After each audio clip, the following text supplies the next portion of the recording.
اجیت ڈووال doctrine اور offensive defensive اس طرح کے وہ اسٹریٹجیز جو اب خاصی پرانی ہوتی دکھائی دے رہی ہیں، ان کے بہت سارے پلاٹس تو اب ایکسپوز ہوتے دکھائی دے رہے ہیں، کیونکہ وہ جو پیٹرن یوز کر رہے ہیں وہ تقریباً سملر ہی ہے۔ آپ نے ٹھیک کہا کہ جو پلے بک ہے ان کی وہ اسی پیٹرن پہ سارا وہ کام چلتا ہے۔ یہ جو آپ نے بات کی تھی بڑی امپورٹنٹ بات ہے، مڈل ایسٹ نے بڑا امپورٹنٹ رول پلے کیا، اور اب دیکھا جائے تو میں کیونکہ اکثر یہ بات کر رہا ہوں اس جب سے یہ معاملات ہوئے ہیں، ٹینشن سٹارٹ ہوئی ہے، کہ مجھے لگتا ہے کہ جے ڈی وینس جو ہیں جب وہاں تھے تو تب یہ پلان کیا گیا کہ مطلب ہم اس ایسے دن پہ کریں گے کہ امریکن فوکس، امریکن اٹینشن گریب کی جائے، کیونکہ امریکہ اس طریقے سے اب شاید ٹھیک کہا آپ نے کہ بھارت کی لگائی ہوئی ایلیگیشنز کو ایکسیپٹ نہیں کرتا ہوگا، کیونکہ ان کی اپنی بھی انٹیلیجنس ان کو بتاتی ہے، ایم شور۔ لیکن at the same time J D Vance کے وزٹ اور پلس سعودیہ سے انکمپلیٹ وزٹ چھوڑ کے آنا، سو ایک طرح کا یہ مڈل ایسٹ کو بھی میسج دینا تھا کہ ریجن میں بہت ٹینشن ہو گئی ہے اور مودی صاحب کو واپس جانا پڑ رہا ہے، اور پاکستان نے جو ہے کوئی دہشت گردی کا واقعہ کر، سو مڈل ایسٹ کو بھی یہ اشارہ دینا کہ بھائی یہاں پر آپ انویسٹمنٹ نہ کیجیے گا۔ تو بڑا گریٹ گیم پلان کیا تھا انڈیا نے کہ ہم اس طرح جب واپس جائیں گے تو دونوں مطلب مڈل ایسٹ اور ویسٹرن فورسز دونوں کو جو ہے وہ اٹینشن دے کے پھر یہ معاملہ ڈرا کریں گے۔ سو ان کا رول کتنا امپورٹنٹ ہے، جس طرح انہوں نے واقعی ٹینشن کم کرنے کے لیے کہا ہے، چاہے وہ چائنا ہو چاہے مڈل ایسٹ ہو، اس پر ترکیے کی حمایت، یہ کتنی امپورٹنٹ سپورٹ ملی ہے ہمیں ڈپلومیٹک فرنٹ پہ؟ دیکھیے، پاکستان کے حالات سنبھل رہے ہیں اور معاشی طور پر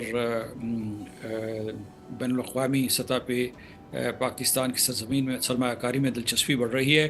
ہندوستان پاکستان کو معاشی طور پر کامیاب نہیں دیکھنا چاہتا۔ پاکستان ایک بڑی مبسوط اور ایک متحد قسم کی یونٹ ہے جغرافیائی طور پر، معاشی طور پر، تو یہاں اگر بیرونی سرمایہ کاری شروع ہو جائے تو یہ ہندوستان کے لیے بھی ایک بہت خطرہ ہے۔ تو ایک تو یہ حالات، دوسرے یہ کہ کچھ پاکستان میں استحکام آ رہا تھا اور امریکہ کے ساتھ بھی تعلقات بہتر ہو رہے تھے، ایک تو یہ خدشے کی بات ہے۔ دوسری یہ ہے کہ ہم نے پلے بک کا ذکر کیا، تو آپ سال 2000 میں چلی جائیے جب صدر کلنٹن ہندوستان کا دورہ کر رہے تھے، تو اس وقت 36 پورہ میں اسی طریقے سے ایک باقاعدہ منصوبے کے ذریعے جو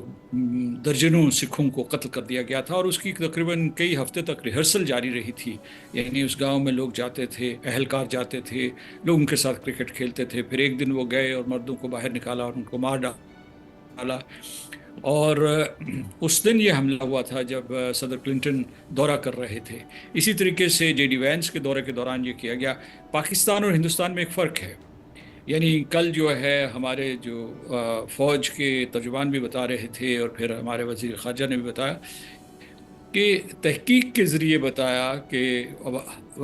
جو حقائق اور شواہد کی روشنی میں بتایا کہ کیا صورتحال ہوئی وہاں پہلگام میں۔ ہندوستان جو ہے فوری طور پر پاکستان کے اوپر الزام عائد کر دیتا۔ اب ہم جو ہیں، فرض کیجئے کہ اس واقعے کے سلسلے میں بھی یہ پیشکش کی ہے پاکستان نے کہ آئیے ہم بیٹھ کے باقاعدہ دیکھتے ہیں کہ اس دہشت گردی کے حملے کے پیچھے کون تھا، اس سے پہلے کہ کسی کی طرف انگلی اٹھائیں۔ اور وہ صرف نہ انگلی اٹھاتے ہیں بلکہ پورے کے پورے ذرائع ابلاغ کو، اپنے ذرائع ابلاغ کو تھپکی دیتے ہیں کہ پاکستان کو گالیاں دو، ایک قسم کا ماحول پیدا کرو جنگ کا، اور اس کے بعد جعلی یا اصلی جنگی کارروائی بھی کرتے ہیں۔ جعلی میں نے اس لیے کہا کہ جو انہوں نے بالا کوٹ کے اوپر حملہ کیا تھا وہ جعلی تھا، اور کوئی بعض حملے جو ہے جو لائن آف کنٹرول کے آر پار ہوتے ہیں یا اصلی ہوتے ہیں۔ تو یہ ہمیں فرق ہے، یعنی ہم تحقیق کا مطالبہ کرتے ہیں، حقائق اور شواہد کی بات کرتے ہیں، وہ الزام و دشنام کی بات کرتے ہیں، اور اس کے بعد جو ہے بغیر کسی تحقیق کے پاکستان کے اوپر